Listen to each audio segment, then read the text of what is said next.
Ating sunan, hatagan taman sa dako nga pasidungog ang aton nga presidente sang balaan nga pagtulon-an ni Kristo gikan sa Dios nga Amahan pinaagi sa Espiritu Santo gipanudlo sa mga katawhan. Please welcome Head Minister at Super President Andres Aresgado.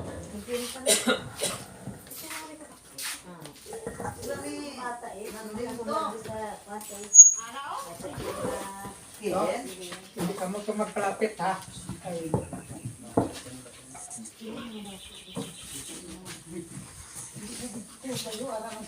Papagkuhan na.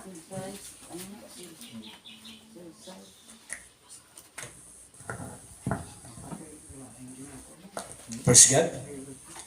Mayong aga sa inyong tanan, no? Sa sining adlaw karon sa atong palimbahon sa Domingo nga palimbahon naton.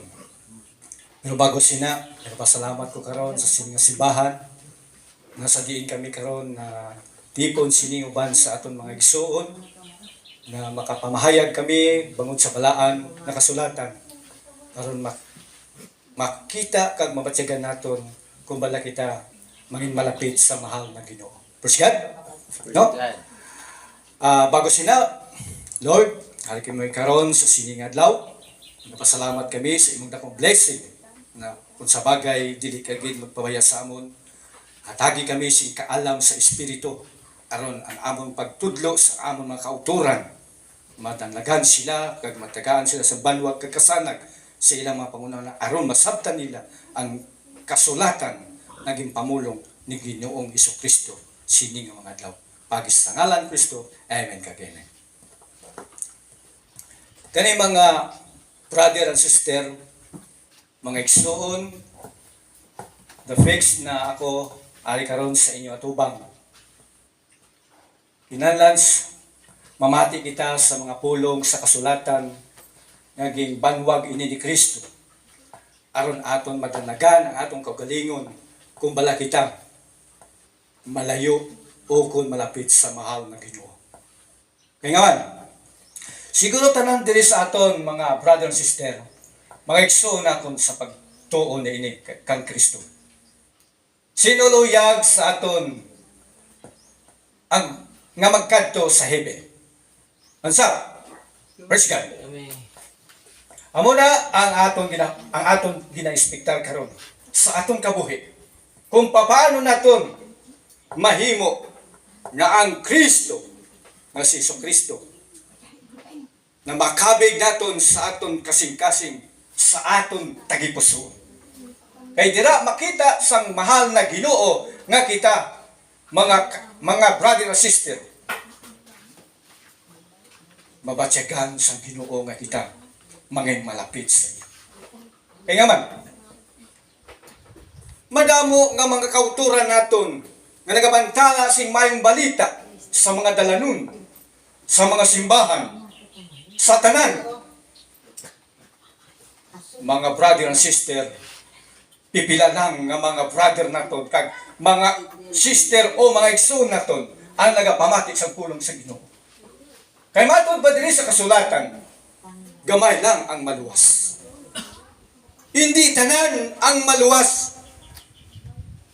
Pero luyag tani isang mahal na Diyos na maluwas tani kita tanan.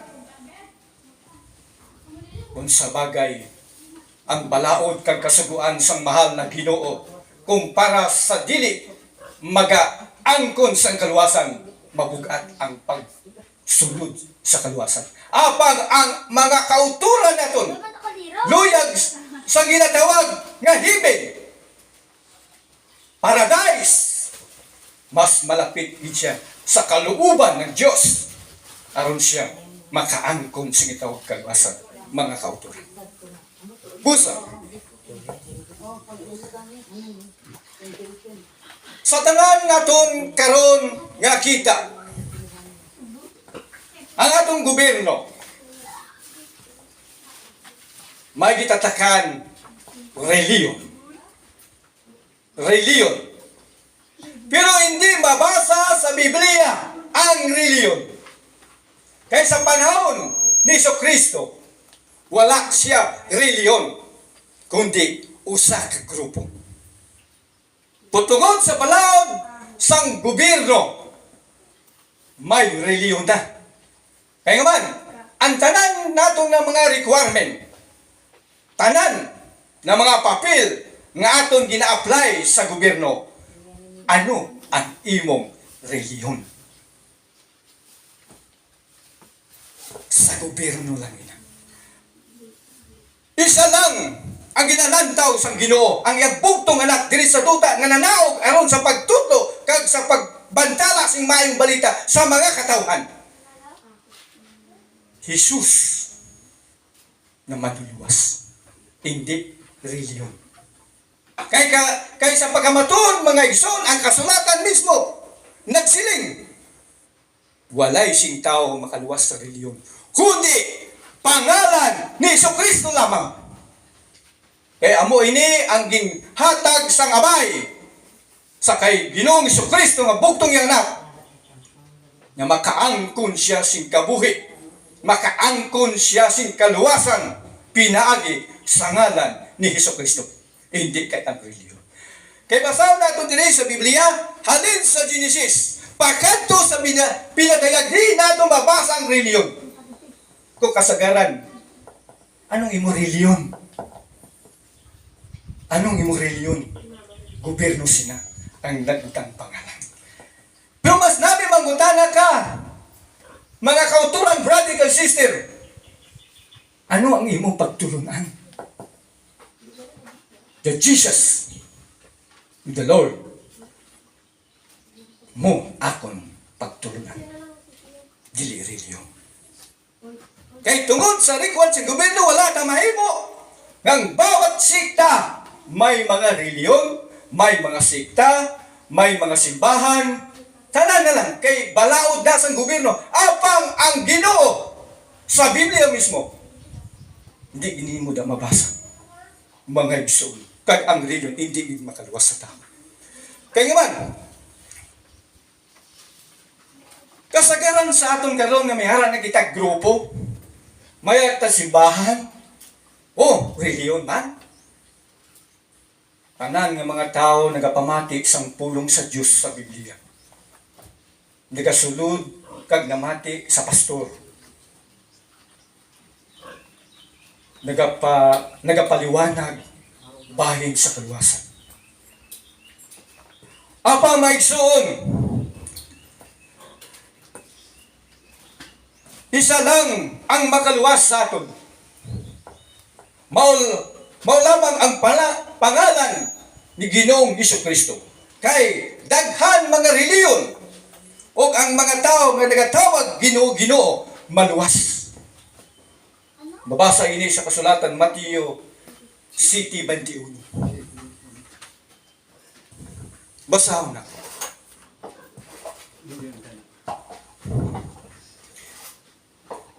Mateo 7:21. Di ka siling.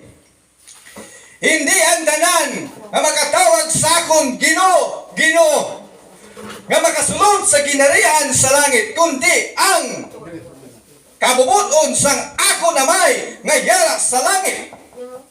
Mga igsoon. Hindi tanan. Madamo nga mga sekta, reliyon nga tawag Ginoo, Jesus of the Lord, Ginoo Amay, o Allah, Muhammad, tanan ng mga sekta din sa bilog ng kalibutan.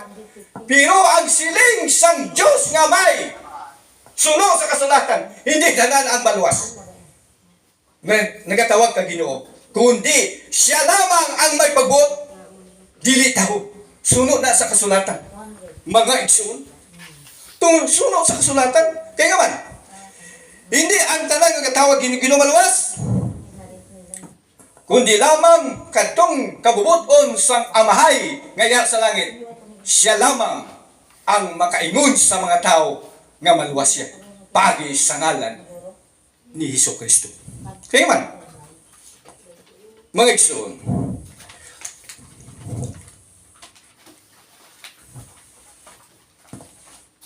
diri sa Salmo, babasa natin 48.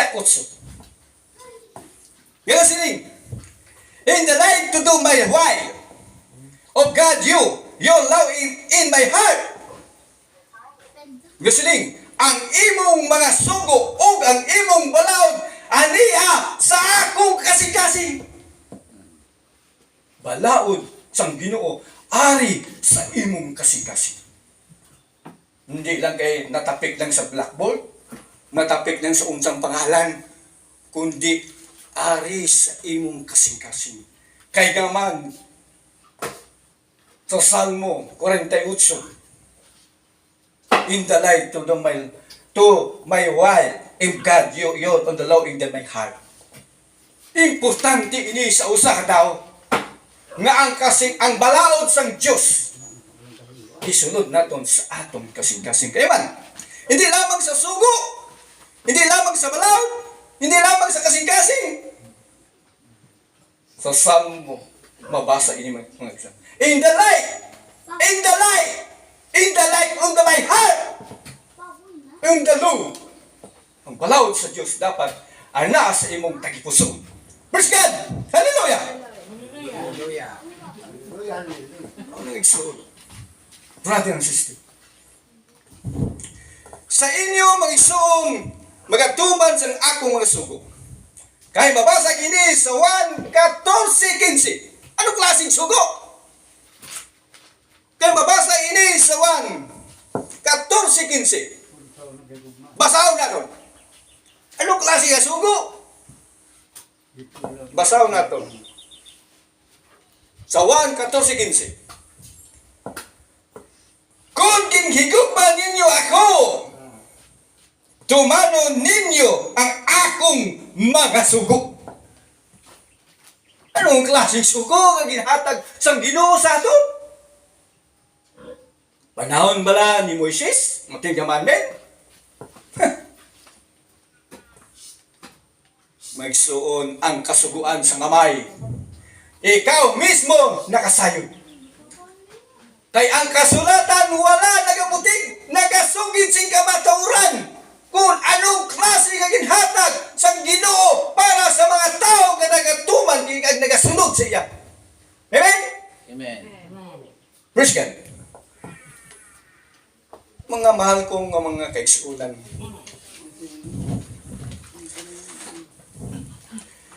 Pero sa lang kapastor o isa ka simpleng tao. Nagbuhat siya sing kabubuton sa Dios. O sa usalang kasimpleng tao nga nagbuhat man siya sing kabubuton sa Dios. Tingnan man. Ang pastor nagwali sing maayong balita. O ang usa ka tawo nga ultimo nagwali man siya sing maayong balita. Ano klaseng balita? Sang isa ka simpleng tao sa usa ka pastor. Kaya nga man, pag-abot sa panahon na matay ang buwan, pastor, kag usa ka tao nga ultimo, simpleng tao lang sa kabuhi. Nanudlo ini siya sa pulong sa Ginoo sa Biblia. Pagkapatay siyang duwa. Ngunit problema magson. Pila ang usa ka pastor.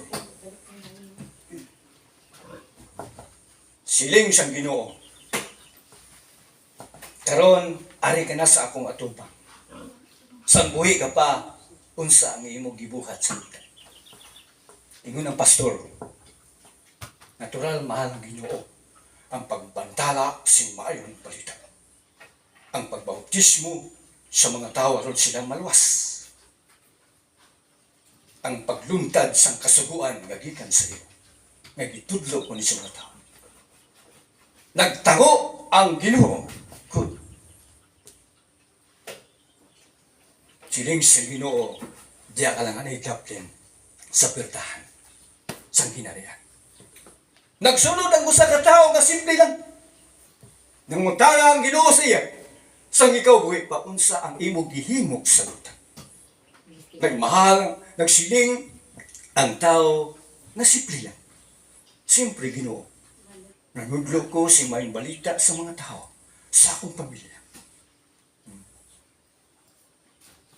Sulod. Sulod. Inistorya ini misuon sa nga nakita na akon sa kalibutan. Nag-ingon ng pastor. Ginoo! Nagaman, bantala man ako sing may balita sa mga tao. Sa simbahan. Sa dalanon. Gibanwag ko ang balawod nimo sa kasulatan. Gitudlo ko ni sa mga tao nga wala ko nakasulod sa ginarian nimo. At tungo sa kaltimo nga tao, gimpasulod nimo nga hindi man to pastor. Hindi man to pare. Hindi man to ministro. Nga ako pastor. Nga wala ko nakasulod. Anong balsang Ginoo? Ngun siya nga, oh, good ka. Pero anong natabo? Sa matagwali nimo ang mga tao nagakatulog. Sa pagwali nimo sa mga dalanon ang mga tao ay gasapak sa imo. Sa pagwali nimo sa simbahan ang mga tao chismis dito, chismis sa duwa. Tanan na nga bagay nga kita sa Ginoo sa nakita ko sa imo. Muna magsuon nga wala siya sing nakaangkon sing kaluwasan. Bisan mismo yung pamilya wala yung maluwas. Pero agtong isa kay ultimo nga tao, bugos yung pamilya. Natudluan niya ang paghigugma sa kasulatan. Nagisulat ni Ginoong Hesus Kristo. Amen? Pero itong pasto wala nakatuno siya pamilya. Wala nagapati yung mga tao sa iya. Apang adtong isang ultimong tao, giunay ang iya pamilya sa pagpanudlo sa kasulatan. Nga gikan niining nasulat sa panahon ni Jesucristo. Hantod kini panahon, nagtuo sila. Busat na luwas sila tanan. Nagpati sila mo, nagtuo sila. Sa balita sa kasulatan. Pero adtong isang apostol, ay, tao magso. Parit-parit ang mga tao. Katulog ang mga tao. Ngapanguyab ang mga tao. Ano gigagakulan? Kadugay na ang sa akon pagkalagad si mo mahal na Ginoo. Amo pa ni gibalos mo sa akon. Hila ka, pastor. Hila ka, pastor. Magso. Amo na ang maragtas. Sa nagakatabo karon sa nagawali sa sining katapusan nga henerasyon. Magabot ang panahon. Si Ginoo si Kristo magabalik. Mawala iisa na kay balusaton. May credit ni sa Bible. Mabasa ina karon sa atong evangelist. Wala. Gamay lang ang maluwas. Mga kauturan. Hindi tanan. Pila ka trilyon ang tao sa bilibugos nga kalibutan. Gamay lang ang pagkaluwason. Sunuin na sa kasulatan, ha? Naging pamulong ina ni Ginoong Jesucristo. Gamay lang ang maluwas. Hindi tanan. Busa kita ng mga kauturan. Basa kita kasulatan. Matag isa sa aton. Aron mapala naton ang kamaturan ng itulong ni Kristo sa Biblia. Kaya kung kamo hindi magbasa Biblia, namati lang kamo pulong sa Diyos. Paano ka mo sa isa to, pastor, di ka maluwas to? Bawat isa sa ato magbasa kasulatan. Kaya nga man, ang kasulatan maigsoon, amo ang gagiya sa aton. Amo ang makatudlo sa aton mga kamalian. Sa tanan nato masupakon, makita sa kasulatan, siya ang makapapag-o, ini igsuon. Ining balaan ng kasulatan. Praise God! God. Oh, pray.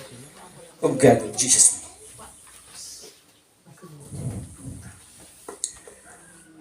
Busa mga ginikanan, brother and sister.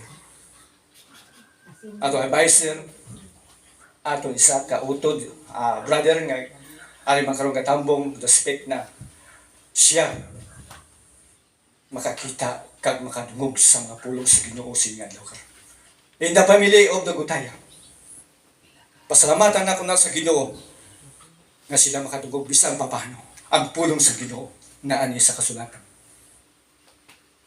Ako bilang isa na namuno sa isa ka grupo, isa ka sekta nga tawag sa gobyerno reliyon. Maning kamot usab ako para man sa akong kaluwasan. Sabay ang mga membro. Uban kining kasulatan nga atong karon ginabasa.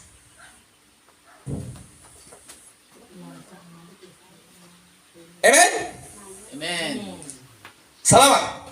Salamat sa Lord na ako, mahal na Ginoo, nakahatag man sing dako, nakaalam, maging tao mo sa akon. Naroon ini mabalan sa mga kauturan namon nga ang pulo nimo gamahanan gid. Gamahanan ka gid. Wala na sa iba. Ginadawat ka nako sa akong kasing-kasing. Gugma, ikaw nga Diyos nga Ama.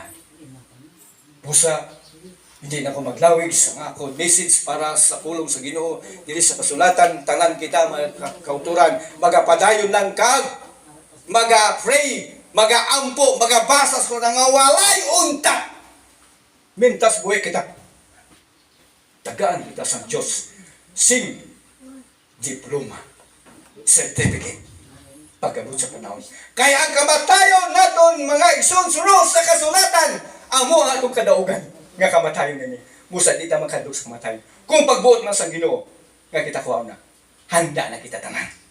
Amen? Amen. Salamat sa Lord. Musa, di na ko puto. Ibalik ko na sa nagpatindog sa akon.